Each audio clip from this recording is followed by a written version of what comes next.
छोटे से गांव नंगल में ख्वाहिश नाम की एक प्यारी सी लड़की रहती थी। वह बहुत जिज्ञासु थी और हर दिन नए नए सवाल पूछती थी। एक दिन उसने अपनी दादी से पूछा, दादी, पहाड़ के उस पार क्या है? वहाँ एक जादुई झरना है। जो उसकी गहराई में झांकता है उसे उसकी हर बात का उत्तर मिलता है, लेकिन वहाँ पहुँचना आसान नहीं है।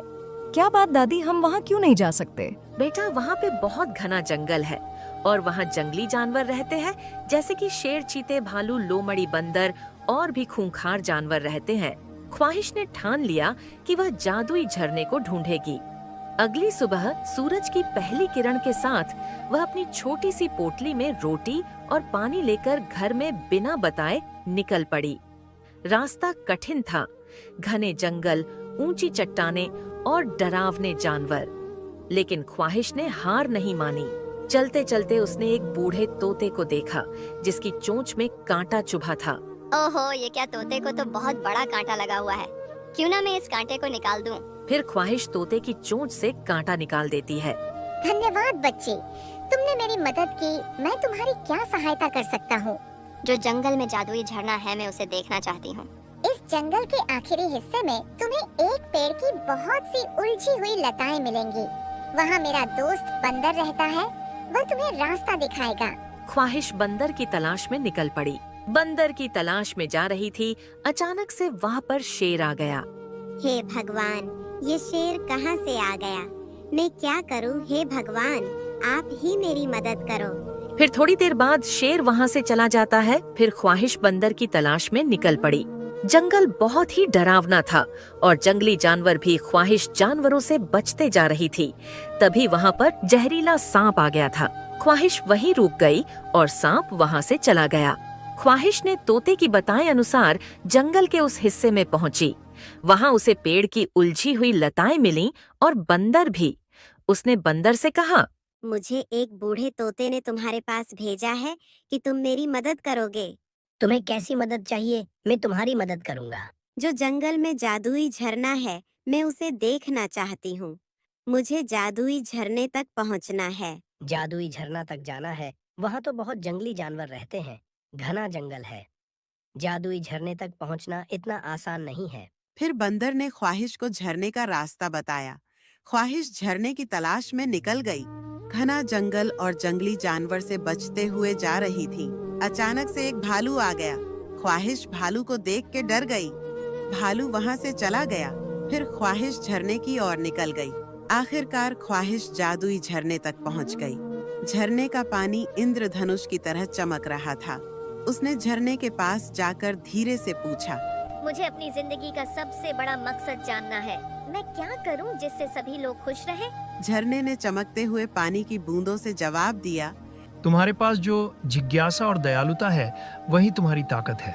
इसे दुनिया के साथ साझा करो, बच्चों को सिखाओ, उनके सवालों का जवाब दो और उन्हें बड़े सपने देखने के लिए प्रेरित करो। फिर वो खुश रहेंगे। मैं आपका बहुत बहुत धन्यवाद करती हूँ कि आपने मेरे सवालों का जवाब दिया। ख्वाहिश ने झरने की बात सुनकर वह वहाँ से घर को जाने के लिए निकल गई और कहने लगी कि दादी ने सही कहा था, यह तो सच में जंगली जानवर हैं। ख्वाहिश घर पहुँच गई। तभी ख्वाहिश की मम्मी ने कहा कि बेटा, तुम अकेले कहाँ चली गई थी? हम बहुत परेशान हो गए थे। बेटा, ऐसे बिना बताए कहीं नहीं जाते हैं। मम्मी, दादी ने मुझे बताया था कि जंगल के उस पार एक जादुई झरना है। मैं उसे देखने गई थी। ख्वाहिश की जिज्ञासा ने उसे एक नई राह दिखाई थी और उसकी कहानियाँ बच्चों के सपनों को पंख देती थीं। ख्वाहिश अब गांव के बच्चों को प्रेरणा देने लगी और बच्चों को सच्चाई के राह पर चलना सिखाती थी। अब वह गांव के बच्चों को कहानियाँ सुनाती और उन्हें नई नई चीजें सिखाती। अरे बेटी, तुझे कहा था दिन में जंगल से लकड़ियां ले आया कर। अब चूल्हा जलाने के लिए एक भी लकड़ी नहीं है। कोई बात नहीं माँ, ये मशाल लेकर जंगल से लकड़ियां ले आऊंगी। अब जाएगी, पता है ना, शाम होते ही जंगली जानवर बाहर आ जाएंगे। आप चिंता मत करो, आप ही तो कहते हो ना मैं आपकी बहादुर बेटी हूँ। आप चिंता मत करो, मैं अभी जाकर लकड़ियां ले आती हूँ। सुजाता अपने माता पिता और छोटी बहन के साथ जंगल में बने अपने घर में रहती थी, लेकिन आए दिन उन्हें रोजमर्रा की जरूरतों के लिए भी काफी दिक्कतों का सामना करना पड़ता था। लकड़ियां लेने जाने के लिए जंगली जानवरों का खतरा, तो साथ ही राशन पानी और दवाई के लिए भी काफी दूर जाना पड़ता। अब जैसे जैसे समय गुजरता है वैसे वैसे उन्हें जंगल में रहने की आदत हो जाती है। कुछ देर बाद सुजाता जंगल से लकड़ियां लेकर लौट आती है। बेटी तू मशाल बाहर रख दे, कहीं रात को कोई जंगली जानवर ना आ जाए। नहीं बाबा, मैंने पहले ही मशाल बाहर रख दी और लकड़ियां भी ले आई। साथ में आपके लिए ये जड़ी बूटी लाई हूँ। इससे देखना आपका जुकाम कैसे ठीक हो जाएगा। इसे पीते ही आपका जुकाम छूमंतर हो जाएगा। जीती रह बेटी। चलो बेटी अब खाना खा लो, मैंने साग बनाया है। ये तो भला हो हमारी सुजाता का, जिसके कारण हमें जंगल में इतनी तकलीफों का सामना नहीं करना पड़ता। अपनी रोजमर्रा की जिंदगी को आसान बनाने के लिए सुजाता ने अपने घर के आगे ही सब्जियों की क्यारी लगा दी थी, जिससे उन्हें सब्जियों के लिए ज्यादा दूर नहीं जाना पड़ता था। साथ ही जंगल से लकड़ियां काट कर वो शहर में अपने पिता के साथ बेचती भी थी। लेकिन अब सुजाता की शादी की उम्र हो गई थी। उसके लिए एक रोज पहाड़ों से रिश्ता आया, जिसके लिए झट से उसके परिवार वाले मान गए। मुझे तो खुशी है कि मेरी बेटी को पहाड़ों का ससुराल मिला है। अब तू पहाड़ी जिंदगी जिएगी और खुश रहेगी। लेकिन माँ, मुझे आप लोगों की चिंता सताती रहेगी। मैं वहाँ पहाड़ों में रहूंगी और आप यहाँ जंगलों में। बेटी, हम लोगों को तो अब आदत हो गई है यहाँ जंगल में रहने की। मैं तो तेरे लिए खुश हूँ। हाँ, माना कि पहाड़ों में ठंड होती है, लेकिन कम से कम तू वहाँ जंगली जानवरों से तो बची रहेगी। ऐसे ही समय बीतता है और सुजाता ब्याह कर अपने पहाड़ी ससुराल कसोल आ जाती है। लेकिन पहाड़ों में आकर उसे काफी ठंड लगने लगती है। ओह, यहाँ तो बहुत ज्यादा ठंड है। इतनी ठंड तो मैंने कभी नहीं देखी। तू घबरा मत बहू, तू अभी पहाड़ों में आई है ना, इसलिए तुझे ज्यादा ठंड लग रही है। खैर कोई बात नहीं, तू चूल्हे के पास बैठ, मैं तब तक तेरे लिए गर्म कपड़े निकाल देती हूँ। आशा गर्म कपड़े लेकर अपनी बहू को देती है। उसे पहनकर अब सुजाता को थोड़ा आराम मिलता है। पहाड़ चढ़कर आई सुजाता काफी थक गई थी, इसलिए वो बिना कुछ खाए पिए ही सो जाती है। फिर अगली सुबह, बहू आज तेरे पहाड़ी ससुराल में पहली रसोई की रस्म है। बाहर घर के नीचे ढलान है ना, उसके नीचे कुछ सब्जियां लगी हैं। जा वहीं से तोड़ कर ले आ और कुछ बना ले। ठीक है माँ जी। सुजाता जैसे ही ढलान के पास सब्जियां तोड़ने जाती है तो उस ढलान को देखकर घबरा जाती है। हे भगवान, यहाँ तो ढलान के आजू बाजू में कितनी गहरी खाइयां हैं। अगर जरा भी पैर फिसला तो इंसान की एक पसली तक ना बचे। बड़ा फूक फूक कर कदम रखना होगा। सुजाता बड़े आराम से उस ढलान से उतरकर सब्जियां तोड़ कर ले आती है। वो जैसे ही सब्जियां लेकर ऊपर आती है तो बर्फ पड़ने के कारण उसका आंगन में पैर फिसल जाता है और वो धड़ाम से नीचे गिर जाती है। ओए माँ, अब मेरी कमर, लगता है अब तो टूट ही गई। फिर जैसे तैसे वो अपनी कमर पकड़कर रसोई तक जाती है और चूल्हे के पास बैठकर खाना बनाने लगती है। उसके हाथ का खाना सबको बड़ा पसंद आता है, लेकिन अब तो उसे हर छोटे बड़े काम के लिए उस पहाड़ी ससुराल में बड़ी तकलीफ होने लगी। पहाड़ी चढ़कर उतरकर उसे सामान के लिए दूर जाना पड़ता। उफ, इस पहाड़ी ससुराल में तो मैं 2 महीने में ही परेशान हो गई। ऊपर से यहाँ आए दिन तो मैं गिरती पड़ती रहती हूँ, उससे चोट लगती है सो अलग।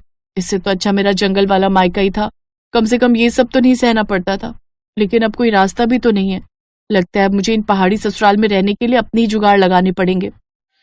फिर कुछ दिन बाद, अरे सुजाता, ये तुम क्या कर रही हो? ये इतने सारे लोहे की कीले और जूते, इनसे तुम क्या करोगी? आपको याद है मैं उस दिन उस बर्फ में गिर गई थी और एक बार माजी भी गिर गई थी। तो बार बार गिरने और चोट लगने से बचने के लिए ये मैं कील के जूते बनाऊंगी। कील के जूते कैसे बहू? माजी बस आप देखते जाइए। सुजाता अब सबके जूतों से सोल निकालकर उसके अंदर कील ठोक देती है, जिससे अब उन्हें बर्फ में चलने में आसानी हो जाती है और अब वो बर्फ में फिसलने से बच जाते हैं। अरे वाह बहू, तेरा जुगाड़ तो बड़ा कमाल का है। अब तो इस बर्फ पर चलने के साथ साथ मैं इस पर दौड़ भी सकती हूँ, ये देख। ये कहकर आशा देवी यहाँ से वहाँ भागने लगती हैं। उसे बर्फ पर ऐसे भागता देख उनकी पड़ोसन वहाँ आती है। वाह आशा, तू तो इस बर्फ पर कैसे भाग रही है, लेकिन फिर भी फिसल नहीं रही। अरे ऐसा कौन सा जादू टोना सीख लिया तूने? ये कोई जादू टोना नहीं है काकी, बल्कि मेरा जुगाड़ है। आप भी इन जूतों को पहनकर देखिए, आप भी नहीं गिरेंगी। विमला जैसे वो जूते पहनकर देखती है तो वो बहुत खुश होती है। वो तो यहाँ से वहाँ लहराते हुए, दोनों बाहें फैलाए हुए गाना गाते हुए भागती है। मैं चली बनके हवा। बड़ा मजा आ रहा है बहू, तू मेरे जूतों को भी ऐसा ही बना दे। जी काकी। आशा और सुजाता उसको देखकर हंस रही थी। कुछ दिन बाद, अरे आपको तो चोट लग गई। पहाड़ों में चढ़ते उतरते तो ये सब होता ही है सुजाता। मैं दवाई लगा देती हूँ। लेकिन बहू, मरहम तो घर में खत्म हो चुका है। पहाड़ों में रहने का सबसे बड़ा नुकसान ही यही होता है कि जब भी जरूरत होती है तो दवाइयाँ खत्म हो जाती हैं। मोहित बेटा, तू बैठ, मैं तुझे हल्दी आटे का लेप लगा देती हूँ। सुजाता को याद आता है कि वो कैसे अपने जंगल वाले मायके में जड़ी बूटियों का लेप बनाकर रख लेती थी। अगले दिन वो जाकर जड़ी बूटियां इकट्ठी करके ले आती है, फिर उनकी दवाइयां बनाकर अपने पति को लगाती है।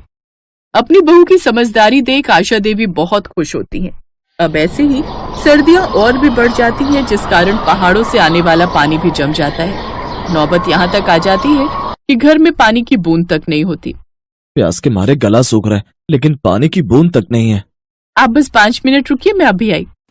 सुजाता बाहर पड़ रही बर्फ पतीले में भर कर ले आती है, फिर चूल्हे की आंच पर उसे पिघला देती है, जिसके बाद उस पानी को छान कर रख लेती है और सबको पीने को देती है। वाह मेरी जुगाड़ू बहू, तू तो बड़ी कमाल की है।